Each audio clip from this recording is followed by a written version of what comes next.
সে কারণে আওয়ামী লীগের সময় মনে হয় গোপালগঞ্জেই সবচেয়ে বেশি বরাদ্দ দরকার, বিএনপির সময় মনে হয় বগুড়াতেই সবচেয়ে বেশি বরাদ্দ দরকার, কিংবা জাতীয় পার্টির সময় মনে হয় যে রংপুরেই সবচেয়ে বেশি বরাদ্দ দরকার। এটা তো আমাদের দুর্ভাগ্য। কিংবা ধরেন ডক্টর মোহাম্মদ ইউনূসের একক সিদ্ধান্ত, সেরকম মন্ত্রিসভায় কে বসবে কে বসবে না, অ্যাডভাইজার কে হবে কে হবে না, কোন প্রতিষ্ঠানে কে বসবে না, এটা ওনার একক স্ট্যান্ডে অটল। কিন্তু এটা তো কম্প্রোমাইজিং গভর্নমেন্ট, তারা তো ভয় পেয়ে যাচ্ছে। যে শিক্ষিকার কথা আপনি বললেন, এটা বিচ্ছিন্ন কোনো ঘটনা না।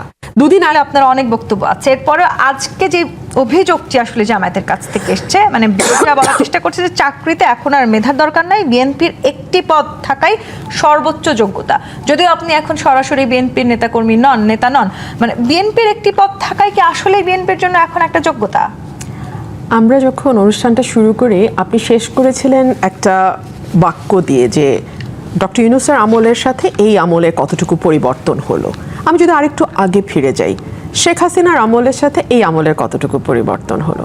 আপনি যদি একজন সাধারণ মানুষকে প্রশ্ন করেন, একদম সাধারণ, যে মানুষটির কোনো রাজনৈতিক পরিচয় নেই, কোনো ক্ষমতার সঙ্গে যুক্ততা নাই, অঢেল অর্থবিত্ত নাই, সেই মানুষটি আপনাকে চোখ বন্ধ করে বলবে জিনিসপত্রের দাম তার নাগালের বাইরে, ন্যূনতম কোনো নিরাপত্তা সে বোধ করে না পথে কিংবা বাড়িতে, এবং চাঁদাবাজিতে তার জীবন অতিষ্ঠ। যদি তার কোনো মামা খালা খালু রাজনৈতিক কোনো বড় কর্তা ব্যক্তি না হয়ে থাকেন এবং তার নিজস্ব বিশাল অগাধ সম্পদ না থাকে, তাহলে আসলে তার জন্য বাংলাদেশের মতো অনিরাপদ জায়গা খুব কমই হয়। এবং আজকে যেই বিষয়টি আমাদের আলোচনায় এসছে যে পদই যথেষ্ট, আর কোনো যোগ্যতার প্রয়োজন নাই, দেখুন ঠিক এই বিষয়টির বিরোধিতা করেই কিন্তু গণ অভ্যুত্থানের জন্ম হয়েছিল, তাই না? যে আমরা মেধার ভিত্তিতে যাব নাকি কোটার ভিত্তিতে যাব, সেটা ছিল আমাদের প্রথম পা ফেলা। এই আন্দোলনের গণ অভ্যুত্থানের শুরুটা ছিল সেখান থেকে। সেই জায়গায় যদি আপনি দেখেন, বিএনপি ক্ষমতায় আসতে না আসতেই বাংলাদেশ ব্যাংকের গভর্নর নিয়োগের কথা আপনার মনে থাকবে, যেই পদটি অর্থনীতির, আমি বলবো যে বাংলাদেশের অর্থনীতির পলিসি মেকিং থেকে শুরু করে প্রতিটি ব্যাংক কিভাবে চলবে, ব্যাংকের স্বচ্ছতা কিভাবে নিশ্চিত হবে এবং সে স্বচ্ছতা নিশ্চিতে কি কি পদক্ষেপ নেওয়া হবে, তার পুরোটাই কন্ট্রোলড বাই বাংলাদেশ ব্যাংক। তো সেই বাংলাদেশ ব্যাংকের তৎকালীন যিনি গভর্নর, তাকে কিভাবে সরানো হয়েছে, এবং বিএনপির নির্বাচনী পরিচালনা কমিটির একজন ব্যক্তিকে, যিনি একই সঙ্গে গার্মেন্ট ইন্ডাস্ট্রিরও মালিক, মানে ফ্যাক্টরি আছে তার, কিসের যেন, সোয়েটার ফ্যাক্টরি বোধ হয়, হ্যাঁ সোয়েটার ফ্যাক্টরি। তো সেই সোয়েটার ফ্যাক্টরির মালিককে আমরা বাংলাদেশ ব্যাংকে প্রধান বানিয়েছি, তাই না? এই সরকার বানিয়েছে। এরপরে আসেন প্রত্যেকটা জেলায় যেই জেলায় যে এমপি ক্যান্ডিডেট ফেল করেছে, অর্থাৎ জনগণ এই বিএনপির ভরা জোয়ারের সময় যাদেরকে ভোট দেয় নাই, সেই মানুষগুলোকে জেলার মাথা হিসেবে বসিয়ে দিয়েছে। জেলায় জেলায় প্রশাসক নিয়োগ করেছে দলের, ন্যূনতম যাদের কোনো জনপ্রিয়তা নাই, ভোট টোট পায় নাই, ফেল করেছে, কিংবা যাদের নমিনেশন দিতে পারে নাই কিন্তু দলের ভালো ডোনার বা ভালো সম্পর্ক, তাদেরকে জেলায় জেলায় প্রশাসক পদে বসিয়েছে। 11টি স্বায়ত্তশাসিত প্রতিষ্ঠান, কর্পোরেশনের প্রধান হিসেবে বিএনপির বিভিন্ন পদের মানুষদের বসানো হয়েছে। বিসিবিকে বলা হয় বাবা চাচার দোয়ার একটা বোর্ড, মা বাবার দোয়া। তো আপনি আমাকে বলেন, আর শামসুল আলম সাহেবের নিয়োগটা তো আপনি নিজেই বললেন, তো এতগুলো ক্ষেত্র আমরা দেখলাম, আর বাকিটা কি থাকে? এবং আপনি সুপ্রিম কোর্টের বিচারক নিয়োগ বলেন, কিংবা আপনি নির্বাচন কমিশনার নিয়োগ বলেন, সকল কিছুর মানে মূল চিন্তাটাই হচ্ছে উনি আমার দলের কিনা। ধরুন এই যে বিশ্ববিদ্যালয়গুলোতে একটার পর একটা ভিসি আমরা চেঞ্জ হয়ে গেল, হ্যাঁ, এই দলীয়করণ আমরা আওয়ামী লীগের সময় দেখেছি, কিন্তু আমরা তো সেখান থেকে বের হয়ে সত্যিকার অর্থে যোগ্যতা আছে এমন মানুষকে তো ভিসি হতে দেখলাম না। আমি আপনাকে মনে করিয়ে দিই, আপনার মনে থাকবে ঢাকা বিশ্ববিদ্যালয়ের যিনি ভিসি, তার কিছু ছবি ফেসবুকে এসেছিল। প্রধানমন্ত্রীর স্ত্রী ডক্টর জুবাইদা রহমান ঢাকা বিশ্ববিদ্যালয়ে যাওয়ার পরে ওনার যে বডি ল্যাঙ্গুয়েজ আমরা দেখলাম সেই ছবিতে, আমি ভাবতে পারি না আসলে। মানে আমাদের ফ্যামিলিতে তো বিশ্ববিদ্যালয়ের শিক্ষক আমার 3 চাচা ছিলেন অ্যাকচুয়ালি। সো তাদেরকে কখনো, তারা কেউ ভিসি হন নাই, কিন্তু তাদেরকে এই বডি ল্যাঙ্গুয়েজে কোনো ছবি, আমি 70 দশক 60-এর দশকের কথা বলছি, চিন্তাও করা যায় না। রুমিন ফারহানা, আপনি বা বিরোধী রাজনৈতিক দল যখন এই অভিযোগগুলো দিচ্ছেন, ঠিক একই সময়ে মাহাদি আমিন বলেছেন, মানে তিনি প্রধানমন্ত্রী কার্যালয়ের মুখপাত্র, তিনি বলেছেন যে এই 5 মাসে সরকার বহুমাত্রিক অভূতপূর্ব সাফল্য অর্জন করেছে। মানে মাহাদি আমিনের দায়িত্ব হচ্ছে কি কি জায়গায় সরকার সাফল্য অর্জন করেছে সেটা বলা, তাই না? আমি তো আপনাকে একটা একটা করে খাত ধরে ধরে বললাম। তো এখন আপনি যদি আমাকে এরকম ব্লান্ট একটা স্টেটমেন্ট বলেন মাহাদি আমিনের, আমি তো বুঝবো না। তো মাহাদি আমিন পাঁচটি খুব স্পেসিফিক ভাবে বলেছেন যে তারা বিএনপি এই সময়ের মধ্যে জনগণের আস্থা, ভালোবাসা, সমর্থন পেয়েছে। এটা তো এক সেকেন্ড, আমি একটা একটা করে বলি। এটার কি কোনো প্যারামিটার আছে? এটার কোনো পরিসংখ্যান আছে? এটা নিয়ে কোনো গণভোট হয়েছে? এই গণভোটে 90% মানুষ বিএনপির প্রতি আস্থা দেখিয়েছে, মানে এই 4 মাসে না। দ্বিতীয়টি তিনি বলেছেন যে ইশতেহারের আলোকে সব শ্রেণী পেশার মানুষের স্বার্থ রক্ষা করা হয়। যেমন কোন শ্রেণী পেশার মানুষ? তারা কিন্তু বিভিন্ন সময় তারা ইশতেহারে বলেছেন ফ্যামিলি কার্ড থেকে শুরু করে অনেক ফ্যামিলি কার্ডেও তো খুবই বৈষম্য হচ্ছে। যেই এলাকাগুলো বিএনপি এলাকা, সেখানে হচ্ছে বগুড়া বিভাগ হয়ে যাচ্ছে। আগে আমরা দেখতাম সমস্ত বরাদ্দ গোপালগঞ্জ যাচ্ছে, এখন আমরা দেখছি আমাদের শাহ আলমের মানে ইউনিয়ন পরিষদের চেয়ারম্যান ছিলেন, if I am not wrong, তার পরিবারের নামে এতই রাজকীয় পরিবার তার, যে তার ভাইয়ের মেয়ে, নিজের 2 ছেলে, সবার নামে জেলায় জেলায় হচ্ছে। হ্যাঁ, ডেফিনেটলি নিজের দলের লোকজনকে তো বিএনপি পুনর্বাসন করছে। 3 নম্বর কি বলেছেন মাহাদি আমিন? স্বল্প সময়ের চ্যালেঞ্জ মোকাবেলায় সরকারের সফলতা। কোন চ্যালেঞ্জ সরকার মোকাবেলা করেছে স্বল্প সময়? আমরা বরং উল্টো দেখেছি যে অদ্ভুত সব ঘটনা ঘটছে, যেটা বাংলাদেশের ইতিহাসে কোনোদিন হয়নি। বাংলাদেশের ইতিহাসে এখন সংসদে বিভিন্ন দেশ বিষয়ক মৈত্রী কমিটি হচ্ছে। আমি জানি না, আমার বন্ধু শামীম পাটোয়ারিও ছিলেন সংসদে, দীর্ঘ সময় শামীম পাটোয়ারি কাজ করেছেন। আপনি কি কখনো দেখেছেন? আপনি যেহেতু বললেন, আমি একটু পরিচয় করে দিতে চাই আমার দর্শকদের সাথে। আমাদের সাথে যুক্ত হয়েছেন ব্যারিস্টার শামীম হায়দার পাটোয়ারি, মহাসচিব জাতীয় পার্টি। আপনাকে স্বাগত রাজকাহনে। যে জায়গায় আলোচনায় আমরা ছিলাম, ব্যারিস্টার রুমিন ফারহানা, এরপর তিনি যেটি বলেছেন যে জনগণের স্বাধীনতা ও দেশের সার্বভৌমত্ব সর্বোচ্চ অগ্রাধিকার ও গণমানুষের প্রধানমন্ত্রীর রাষ্ট্রনায়কোচিত নেতৃত্ব। ময়রা কি আর নিজের মিষ্টি খারাপ বলবে? ওনার সরকার, ওনার প্রধানমন্ত্রী, উনি তো তাকে বলবেনই বেস্ট প্রধানমন্ত্রী। মানুষ কি বলেন? এবং এই যে সার্বভৌমত্বের কথাটা আপনি বলছেন না, সার্বভৌমত্ব নিয়েই সবচেয়ে বড় প্রশ্ন উঠছে। কি এগ্রিমেন্ট হলো আমেরিকার সাথে? কেন সেটা নিয়ে সংসদে একটা দিন আলোচনা হলো না? কেন যুক্তরাষ্ট্র 250 বছর পূর্তি বাংলাদেশ সংসদ ভবনের ভেতরে খোলা মাঠে স্পিকার, ডেপুটি স্পিকার, মানে এই কয়েক মাসে তার মানে বিএনপিকে নানান রকম সমালোচনার মুখোমুখি হতে হয়েছে, মানুষ তাই বলছে। জি, মানে আমি একটু ব্যারিস্টার শামীম হায়দার পাটোয়ারি আপনার কাছে আসি। দলীয় পদ না মেধা, মানে এই আলোচনাটা আজকে হয়তো হওয়ার কথা ছিল না, কিন্তু জামায়াতে ইসলামী সহ বিরোধী রাজনৈতিক দল যখন নতুন করে আবার এই অভিযোগটি সামনে আনলো, এই আলোচনাটা আমাদের করতেই হচ্ছে। তাদের অভিযোগ হচ্ছে বিএনপি সমস্ত জায়গায় আবারও নতুন করে দলীয় লোকেদেরকেই নেতৃত্বে এনেছে এবং দলীয় লোকদেরকেই তারা সব জায়গায় চাকরিতে বহাল করছে। মানে এই অভিযোগটাকে আপনারা কিভাবে দেখেন? অবশ্যই সত্য, এটাই করেছে। তবে ডক্টর ইউনূসের সময় জামাত তার মতো করে লোকগুলোকে নিয়োগ করতে পেরেছিল, বিএনপি সেখান থেকে কিছু জামাতের লোককে সরিয়ে পরিপূর্ণ বিএনপির লোককে দিচ্ছে। সমস্যাটা হচ্ছে বিএনপি কি বিএনপির মধ্যে মেরিট বেসিসে দিচ্ছে? মানে বিএনপি তো একটা বড় দল, তাদের তো অনেক মেরিট আছে। বিএনপি কিন্তু তাদের বেস্ট মেরিট পার্সনকে ওখানে দিচ্ছে না।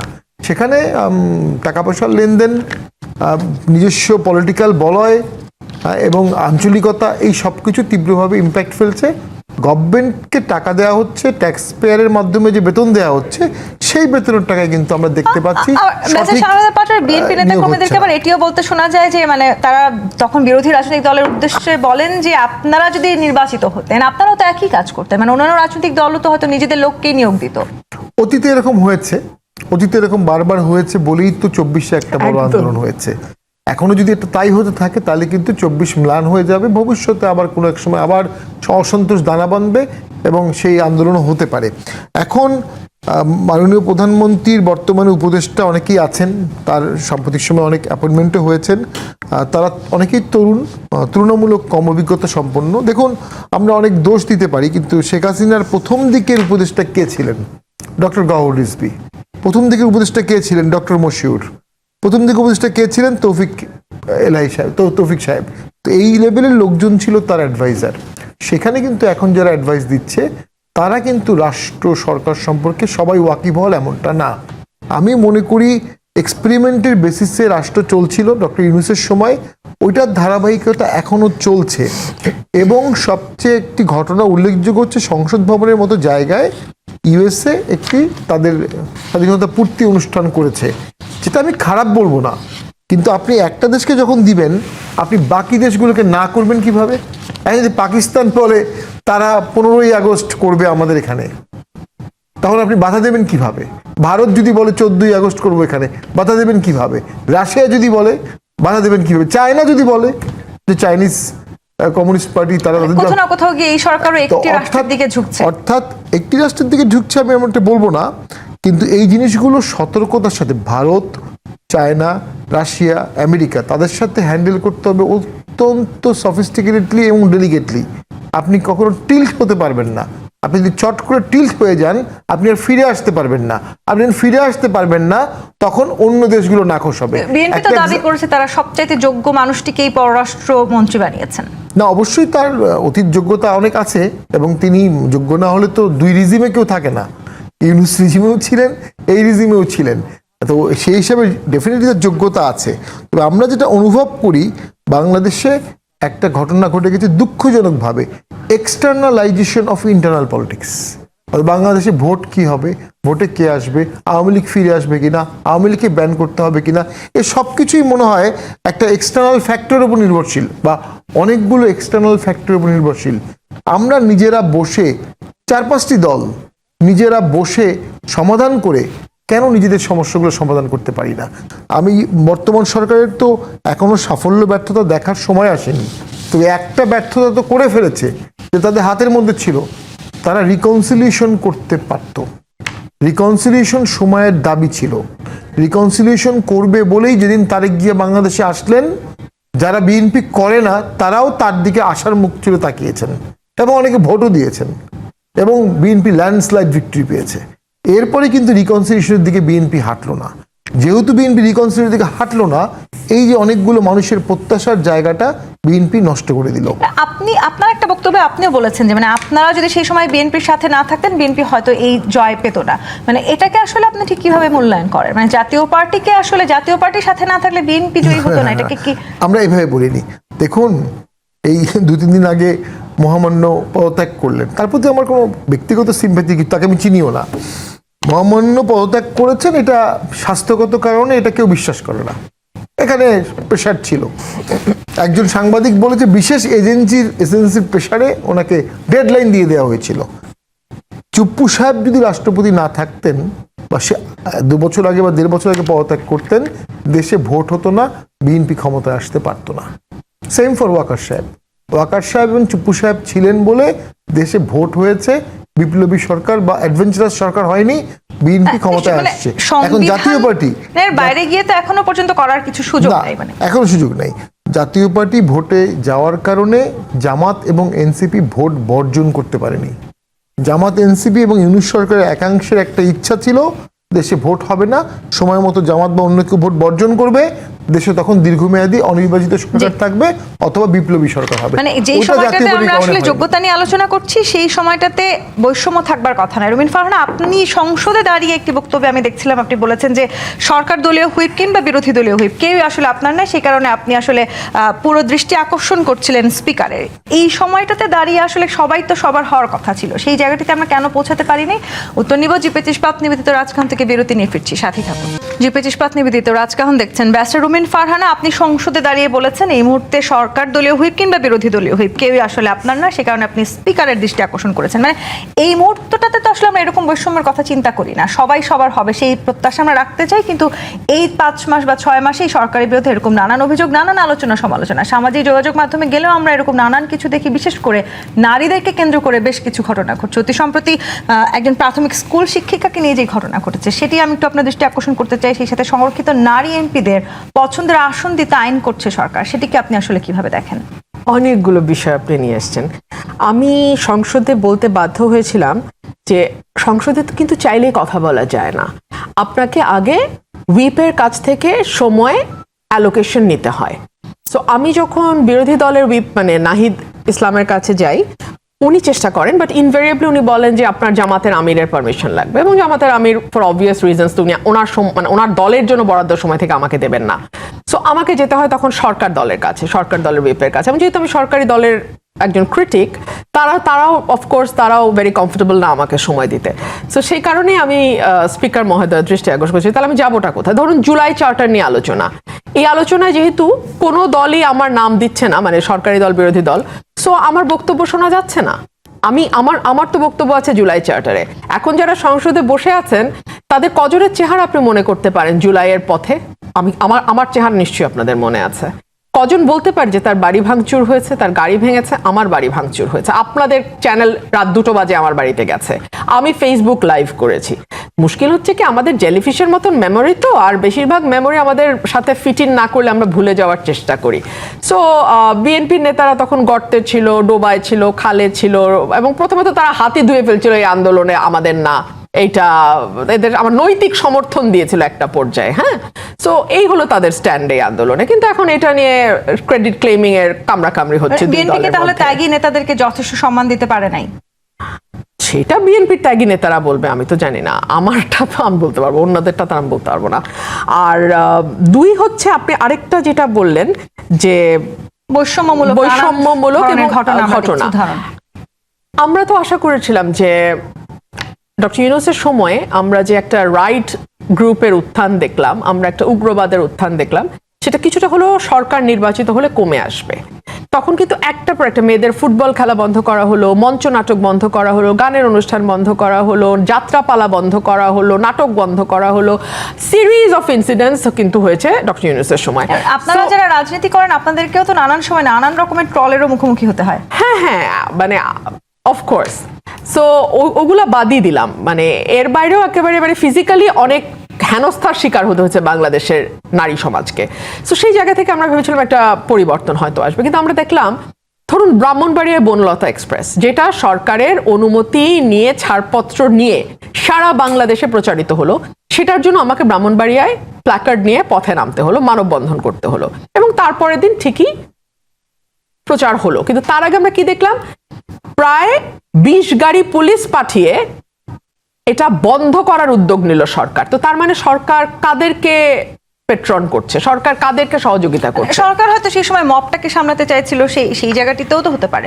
যদি সরকার 20 গাড়ি পুলিশ দিয়ে এটা প্রচারের ব্যবস্থা করতো তাহলে আমি বুঝতাম যে সরকার তার স্ট্যান্ডে অটল। কিন্তু এটা তো কম্প্রোমাইজিং গভর্নমেন্ট, তারা তো ভয় পেয়ে যাচ্ছে। যে শিক্ষিকার কথা আপনি বললেন, এটা বিচ্ছিন্ন কোনো ঘটনা না। দুদিন আগেই আপনি দেখেছেন জামাতের একজন এমপি 70 ঊর্ধ্ব বয়স 12 বছরের একজন কিশোরী বা মানে শিশুকে নিয়ে, 12-14 বছরের শিশুকে নিয়ে উনি ধরা পড়েছেন। সো ওনাদের আবার একটা সুবিধা আছে, ওনারা যে কোনো কিছুই মুতা বিয়ে, অমুক বিয়ে, তমুক বিয়ে বলে পার পেয়ে যান। সো যেই সমাজে আসলে এই ধরনের নোংরামি একটা স্বাভাবিক বিষয়ে পরিণত হয়, স্বাভাবিক বলছে এই কারণে যে আইন প্রণেতারা এগুলো নিয়ে ধরা পড়তেছেন। সো এটা তো আসলে তাহলে বলতে হবে যে এটা একেবারে টপ লেভেল পর্যন্ত এটার একটা নর্মালাইজেশনের ঘটনা ঘটছে। তো সেরকম একটা সমাজে রবীন্দ্রসঙ্গীত বন্ধ হবে, স্বাভাবিক আনন্দ উচ্ছ্বাস, মানে যেটা আমি আমার ব্যক্তিগত পরিসরে কাউকে ক্ষতি না করে করছি সেটা বন্ধ হবে, আমার গান শোনা বন্ধ হবে, কারণ তখন সবই হয়ে যাবে অশালীন, আর অশালীন কাজগুলো সমাজে এস্টাবলিশ হয়ে যাবে যে এটাই স্বাভাবিক, এটাই সাধারণ। সেই জায়গাটিতে কি আসলে আমরা যাচ্ছি কিনা? ব্যারিস্টার শামীম হায়দার পাটোয়ারি, নারীদেরকে নিয়ে এই নির্বাচনটাকে ঘিরেও অনেক আলোচনা ছিল, এবং কোন রাজনৈতিক দলই আসলে নারীদেরকে যতখানি পর্যন্ত মনোনয়ন দেওয়ার কথা ছিল কেউই দেয় নাই। সংরক্ষিত নারী আসনে যারা এমপি আছেন তাদের পছন্দের আসন দিতে সরকার আইন করছে, সেটি কি আসলে সত্যিকার অর্থে নারীদেরকে ক্ষমতায়ন করবার জন্য, নাকি নিজেদের দলের নারী যারা এমপি আছেন তাদেরকে ক্ষমতায়নের লক্ষ্যে? তাদের আসন দেওয়ার ক্ষেত্রে দুটো প্রবলেম হবে। ওখানে অলরেডি রেগুলার নির্বাচনে নির্বাচিত এমপিরা আছেন, তাদের সাথে এদের ক্ষমতার অ্যাডজাস্টমেন্ট কীভাবে হবে, এটা একটা প্রবলেম। আর লোকাল গভর্নমেন্টে গিয়ে আমি যেটা দেখেছি, মহিলা ভাইস চেয়ারম্যান এটা উপজেলা পরিষদে থাকে, আর প্রতিটি ইউনিয়নে 3 জন করে মহিলা ওয়ার্ড সভাপতি থাকেন, 3 জন করে থাকেন, প্রতি 3টি ওয়ার্ড মিলে 1 জন করে। তাদেরকে কোনো বরাদ্দ দেওয়া হয় না, যে উপজেলা চেয়ারম্যান তার কাছেই বরাদ্দ যায়, তিনি সেখান থেকে দয়া করে যদি মহিলা ভাইস চেয়ারম্যান কিছু বরাদ্দ দেবেন। তো যেটি মূলত দরকার আমি মনে করি এই মুহূর্তে এমপাওয়ারমেন্টের যে বরাদ্দ, আপনি সরাসরি লোকাল গভর্নমেন্টের নারী নির্বাচিত সদস্য যারা আছেন তাদেরকে মোটা বরাদ্দ দেন, তারা এমপাওয়ারমেন্ট করে ফেলবে। এখন আমি আরেকটা বিষয়ে খুব শঙ্কিত, গত পরশুদিন আইসিটি ট্রাইব্যুনালে নাগরিক সংলাপ ফোরাম নামে একটি নতুন সংস্থা, কিছুদিন পর এই ধরনের সংস্থাগুলো উদ্ভব ঘটে এক একটা নামে। তারা অসংখ্য অভিনেত্রী, নায়ক নায়িকা, তাদের নামে সাংবাদিকও আছে, তাদের নামে একটা অভিযোগ দিয়েছে। এদের মধ্যে 2-4 জন ছিল যারা সেই সময় আন্দোলনে বিটিভি ভবনে ভিজিট করেছিলেন, বাকিরা ওই সময় কোনো ভূমিকা পালন করেনি। বাকিরা বর্তমানে কথা বলছেন, অর্থাৎ বর্তমানে যারা কথা বলছেন ভোকাল, বাক স্বাধীনতার পক্ষে, কালচারাল রেভলিউশনের পক্ষে, তাদের মুখ বন্ধ করার জন্য আইসিটি ট্রাইব্যুনালে অভিযোগ করা হলো। এখন তো আপনি কথা বলতে পারছেন, ব্যাসের শামীম পাটোয়ারি, ব্যাসের রুমিন ফারহানা সংসদে দাঁড়িয়েও তো সমালোচনা করতে পারছেন। আমি মনে করি রুমিন ফারহানা একজন অসাধারণ জুলাই যোদ্ধা, কারণ আমি তাকে তখন দেখেছিলাম, তিনি শহীদ মিনারে গেছেন, আন্দোলন করেছেন, মিছিল করেছেন ভয়াবহভাবে, এবং সেই অনুপাতে তাকে জুলাই পরবর্তী সময়ে জুলাই প্ল্যাটফর্ম তাকে কতটা অন করেছে আই ডাউট। তাকে আরো বেশি অন করা উচিত ছিল, এবং উনি স্বীকার করবে কিনা আমি জানি না। আমি মনে করি উনি আগেও পার্লামেন্টে ছিলেন, এখনো আছেন। আগের থেকে ওনার পার্লামেন্টে কথা বলার পথ সংকুচিত হয়েছে, অনেক বেশি সংকুচিত হয়েছে, এবং সেখানে আমি মনে করি হয়তো জামাতও তাকে স্পেস দিচ্ছে না, যেহেতু উনি অপোজিশনে আছেন। তো সেটি ওনার মতো পলিটিক্যালি সমৃদ্ধ এবং কনস্টিটিউশনালি সমৃদ্ধ। এই কথা সূত্র ধরে আমি একটু ব্যাসের রুমিন ফারহানার কাছে ছোট করে একটু আসতে চাই। ব্যাসের রুমিন ফারহানা, আপনি তো আসলে জনপ্রতিনিধি নির্বাচিত হয়েছেন নিজের যোগ্যতায়, যেটি বলছিলেন ব্যাসের শামীম পাটোয়ারি। আপনি এখন হয়তো আপনার পার্লামেন্টে দাঁড়িয়ে কথা বলাটা আরো সংকুচিত হয়েছে। অন্য কোনো রাজনৈতিক দল আসলে আপনাকে কাছে টানার চেষ্টা করেছে কিনা? যদি আপনি সেই রাজনৈতিক দলের সাথে যুক্ত হতেন, আপনার কথা বলার জায়গাটি আরো বাড়ত বলে মনে করেন কিনা? মনে করি এবং শুধুমাত্র আমি আরেকটা ইন্টারভিউতে বলেছিলাম যে কেবলমাত্র সময় একটু বেশি পাবো, বা শুধুমাত্র কথা একটু বেশি বলবো, কিংবা আমার পলিটিক্সটা আর একটু ইজি হবে, লোকালিও একটু ইজি হবে, কারণ সংগঠনের সঙ্গে থাকলে তো ইজি হয় লোকাল পলিটিক্স। সেই জন্য তো আসলে আমি কোনো দলে যাব না। আমার চিন্তার সঙ্গে, আমার আদর্শের সঙ্গে, আমার কাজের সঙ্গে, আমার পরিকল্পনার সঙ্গে তো সেই দলের এই বিষয়গুলোতে মিলতে হবে। হ্যাঁ, সো সেইটা যদি না মেলে সেই জায়গায় তো আর যাওয়ার প্রশ্ন উঠে না। আর সেই সূত্র ধরে একটা কথা আমি বলি, আসলে 15 বছর যেই লড়াইটা আমরা করেছি, আমি করেছি, অসংখ্য মানুষ করেছে বিভিন্ন জায়গা থেকে, এই লড়াইটা আসলে একটা বেটার বাংলাদেশের জন্য। কিন্তু জুলাই পরবর্তী সময় আমরা দেখলাম মুখ পরিবর্তন হয়ে গেছে, কিন্তু অবস্থার কোনো পরিবর্তন হয় নাই। রাদার, আমি আজকে আপনাকে একটা ঘটনা বলি। আজকে আমি কোর্টে, আমার রুমে একজন ভদ্রমহিলা এসছেন, অত্যন্ত সম্ভ্রান্ত মহিলা, ওনার স্বামী কলেজ শিক্ষক ছিলেন, ঢাকা 18-তে ওনার বাড়ি। উনি চাঁদা চাচ্ছে লোকাল বিএনপি, ওখানে 60 লক্ষ টাকা ওনার জায়গাটা নিয়ে নিতে চাচ্ছে, 1.5 কোটি টাকার জায়গা। ওনাকে ইট তুলতে দিচ্ছে না, উনি প্লাস্টিক দিয়ে মুড়িয়ে ওই জায়গাটাতে উনি বসবাস করছেন। ওনার কোনো বাথরুম নাই, উনি পাশের বাড়িতে ওয়াশরুম ইউজ করেন, গোসল করেন পাশের বাড়িতে। এইভাবে ঘরে ঘরে চাঁদাবাজি, ঘরে ঘরে লুটতরাজ, ঘরে ঘরে মানুষের জীবনকে নরক করে দেয়া, এইটা অন্তত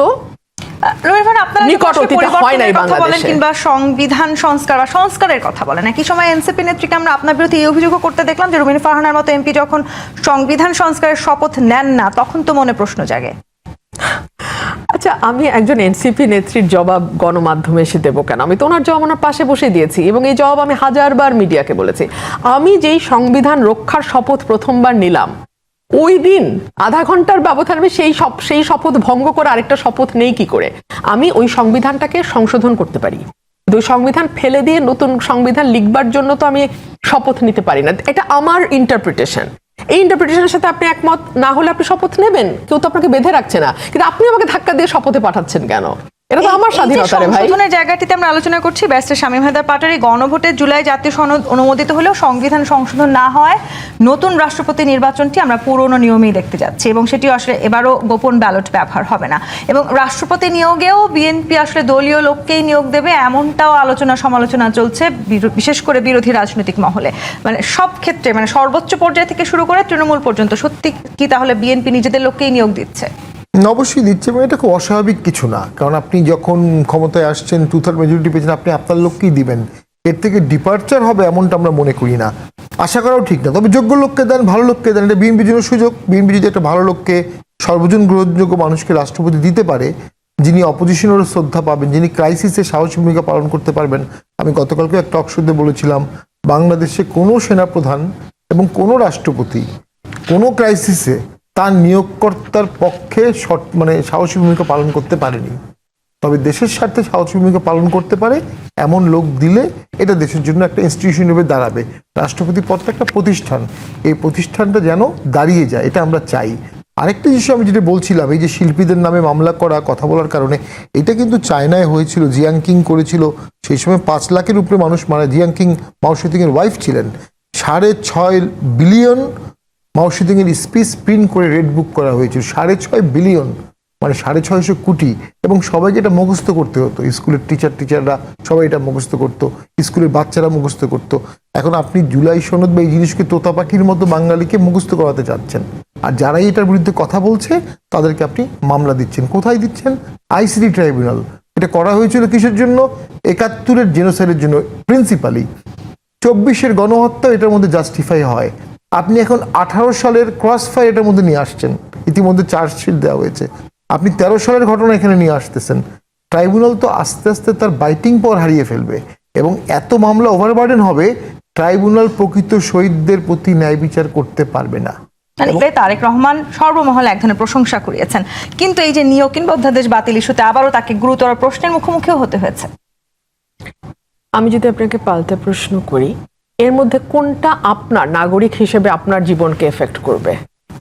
প্রধানমন্ত্রী কি শার্ট পরলেন, কি জুতা পরলেন, কি ছাতা নিলেন, কোন গাড়িতে চললেন, নাকি নিজের পায়ের উপর নির্ভর করলেন, সেটা কি আপনাকে নাগরিক হিসেবে এফেক্ট করবে?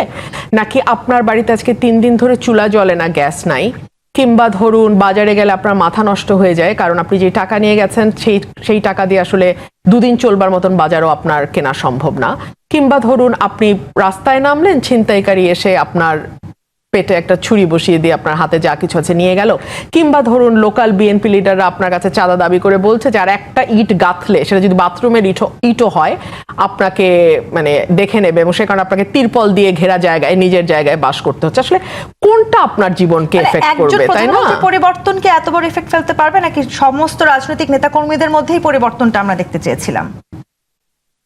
দেখেন, আপনারা না এক মুখে 100 রকম কথা বলেন। হ্যাঁ, আমি এই কারণে আপনাদের কথাবার্তা বুঝি না।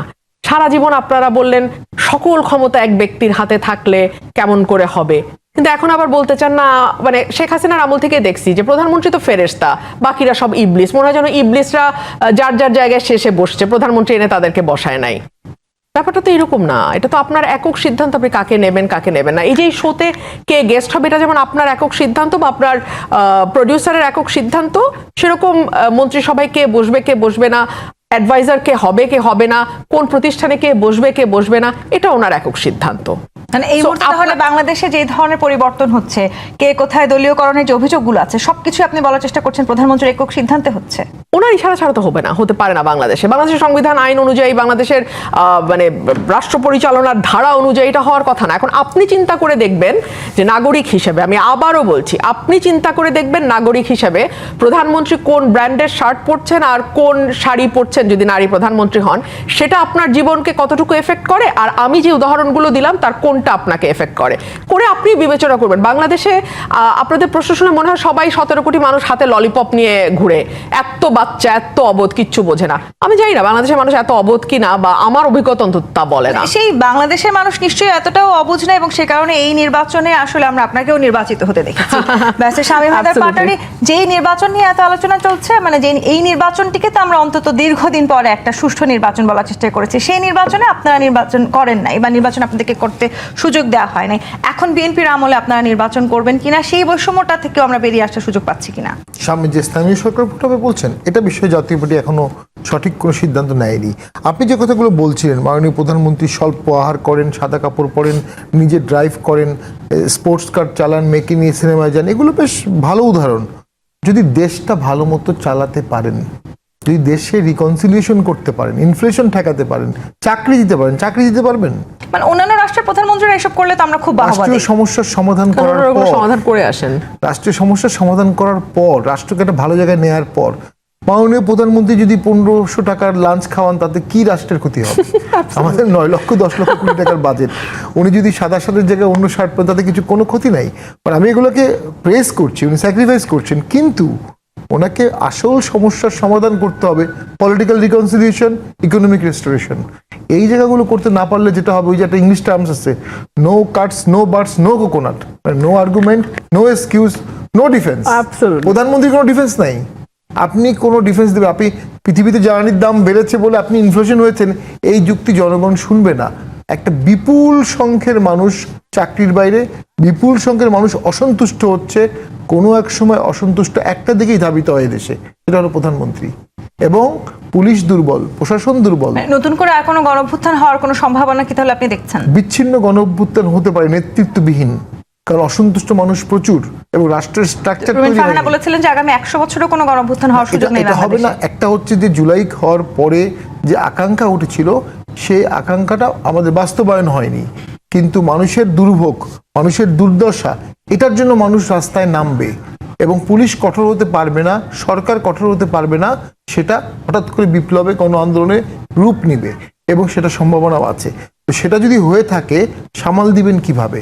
আচ্ছা, তার রুমিন জন্য ফারহানা, যদি reconciliation সত্যি লাগবে। এরকম কিছু হয়, সামাল আমরা কিভাবে দিব? আবার এই 5 মাসে সত্যি আসলে বিএনপির এই শাসন কাঠামো নিয়ে এত সমালোচনা করা, এত প্রশ্ন তোলাটাও কি যৌক্তিক বলে আপনি মনে করেন? আপনারা যদি মনে করেন যৌক্তিক না, প্রশ্ন তুলেন না, অসুবিধা নেই, প্রশংসা করতে থাকেন, কোনো অসুবিধা নাই তো। বাট মানে মাঝখান দিয়ে 6 মাস চলে গেছে, মানুষের নাভিশ্বাস শেষ হয় নাই, এবং মানুষ, আপনি ধরুন সামাজিক যোগাযোগ মাধ্যমটা যখন খুলবেন, বাংলাদেশে কোথায় কি হচ্ছে তার অনেক কিছুই কিন্তু সামাজিক যোগাযোগ মাধ্যমে চলে আসে। মূলধারার গণমাধ্যমে হয়তো কিছুদিন পরে আসে, 2 দিন পরে আসে, প্রথমে কিন্তু সামাজিক যোগাযোগ মাধ্যমে আসে। 2 দিন আগে একটা নিউজ নিশ্চয়ই আপনারা দেখেছেন, চট্টগ্রামে 2 কোটি টাকার জন্য 35 লক্ষ টাকার আসবাবপত্র ভেঙে চুরমার করা হয়েছে। 2 কোটি টাকা চাঁদা চাওয়া হয়েছিল। আমি কয়েকদিন আগে পর্যন্ত একটা খবর রাখছিলাম, কোনো আসামি ধরা পড়ে নাই, অথচ কিন্তু যিনি মানে ফোন দিয়ে থ্রেট দিচ্ছে এবং ভাঙচুরের লিডার ছিল, লিড করছিল, তার চেহারা দেখাচ্ছে গণমাধ্যম, ভয়েস শোনাচ্ছে গণমাধ্যম, নাম বলছে গণমাধ্যম, কিচ্ছু হয় নাই। এবং বিভিন্ন জায়গায়, আমি আজকে নিজেও ঢাকা 18 একটা উদাহরণ দেব, this are just an example. ধরুন আপনি কখন বুঝবেন যে বিপদটা ওয়াইড স্প্রেড হয়ে গেছে এবং বিপদটা বহু মানুষকে আক্রান্ত করেছে? যখন এটা ধীরে ধীরে দেখবেন একদম আপনার কাছের মানুষদের কাছে চলে আসতেছে। এই যে সরকার গঠনের পরপর, বিএনপি সরকার গঠনের পরপর, আমার যে ক্লার্ক, আমার মানে হাইকোর্টে আমার কাজ করে, মামলা ফাইলিং এর কাজ করে, তার একটা ছোট্ট জায়গা, সেটাও লোকাল বিএনপির লিডাররা দখল করতে গেছে।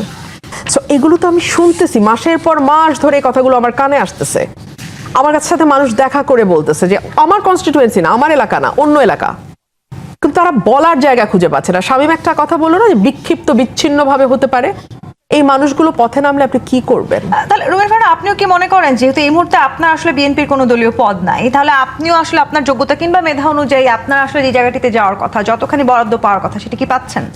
না, এখানে মানে for the first time in the history of Bangladesh জনগণের করের টাকা বন্টন হওয়ার কথা প্রত্যেক আসনে, এবং প্রতিটা এমপি, সরকারি বিরোধী দলের এমপি, সরকারি দলের এমপি বলে কিন্তু কিছু নাই, হ্যাঁ, সবাই কিন্তু বেসরকারি এমপি, প্রত্যেকের সমান বরাদ্দ পাওয়ার কথা হয় নাই। On the top of that, জামাতকে মুখ বন্ধ করার জন্য 20 কোটি টাকা, হঠাৎ প্রধানমন্ত্রীর ইচ্ছা হলো আচ্ছা 20 কোটি টাকা জামাতকে দিয়ে কি দেব। কারণে মুখ বন্ধ করার জন্য? কারণ অন্য এলাকায় যে সরকারি দলের এমপিরা লুকিয়ে বরাদ্দ নিয়ে নিচ্ছে, জামাত সেটা নিয়ে প্রতিবাদ করছে, এটা নিয়ে যে তার কথা না বাড়ে, সো জামাতকে 20 কোটি টাকা দিল। কিন্তু এর বাইরেও তো আমরা আছি স্বতন্ত্র, আর এভাবে তো ইচ্ছা হলো দিলাম, ইচ্ছা হলো করলাম, এভাবে তো হয় না ভাই। এটা তো একটা সিস্টেম আছে, একটা রুল আছে। 300 জন এমপি সকলেই সমানভাবে তাদের বরাদ্দগুলো পাবে, তো হচ্ছে না, সেটা তো হচ্ছে না। সেটা কি আপনি মনে করছেন যে আপনি শুধুই বিরোধী দলে কিংবা আসলে স্বতন্ত্র দলে আছেন বলে বিএনপির কোনো ট্যাগ আপনার পাশে নাই? হ্যাঁ, নিশ্চয়ই, অফকোর্স, অবভিয়াসলি। কিন্তু সেখানে তো আসলে বিএনপিরও একটা খুব সুস্পষ্ট বক্তব্য আছে। তারা বলেছে যে যেই জায়গাগুলোতে এই মুহূর্তে বরাদ্দ সবচেয়ে বেশি প্রয়োজন, তারা ঠিক সেখানেই সেই পরিমাণ বরাদ্দ দিচ্ছেন। হ্যাঁ, মজাটা হচ্ছে কি, বাংলাদেশ দরিদ্র দেশ, ঘনবসতির দেশ, সে কারণে আওয়ামী লীগের সময় মনে হয় গোপালগঞ্জেই সবচেয়ে বেশি বরাদ্দ দরকার।